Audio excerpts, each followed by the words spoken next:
Hi, how is everybody? I just wanted to do another video, this one on counselling and social anxiety. So I did make one on general anxiety, excuse my throat, and this one is a bit more specific with social anxiety. So how would I work with social anxiety? So first of all, it's something that I went through and it was so intense that it left me not wanting to be here. I found a lot of people didn't understand it. I found the first time that I went for help, a few professionals didn't understand it, and the attitude was kind of get on with it. But for people suffering from social anxiety, it's very, very real. And like I say, to the point where it's so intense that you actually think it would be easier not to be here, so it's a very serious thing, really. And when we bring in safety behaviour such as avoiding things, that can get to such a level that, say, we don't want to leave the house, and it feeds the fear and it keeps the thing going. So how would I work with it? First of all, as I always do, I want to get somebody's story, a bit of a timeline of the life, see if there's anything that could have created it. Like for me, there was many experiences of people not being so nice, people being very harsh, bullying, things that added to it, that made a shortcut, which I think the mind always does, shortcuts in the brain, to say, like, when we're in a social situation, this is dangerous. Not that it had been dangerous as in life or death, but it felt scary. So it had the same, the mind doesn't know the difference. So it sees it as something that is to be avoided.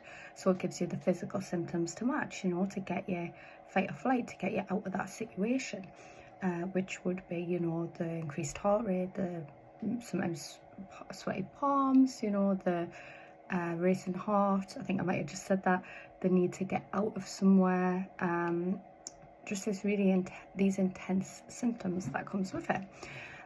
So yeah, for me, it started at high school and it grew in intensity, and it was like, even got to the point where it was so bad that if someone even said my name, I would have panic. I would go red, which made it worse because then people would spot that. I had a teacher who would comment on it and like to point it out, and everything was kind of feeling like it was getting worse, with little understanding of like what social anxiety is. And it was created from negative experiences with people, and the mind created the shortcut to say these are things to be avoided, because this is how we felt, so then it transpired into college, because it was like a school environment, into a first job, into meetings, which was being around a lot of people, into uni, which was more recent, and I was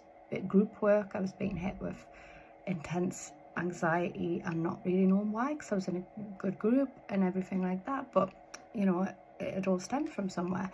So yeah, I like to work on social anxiety.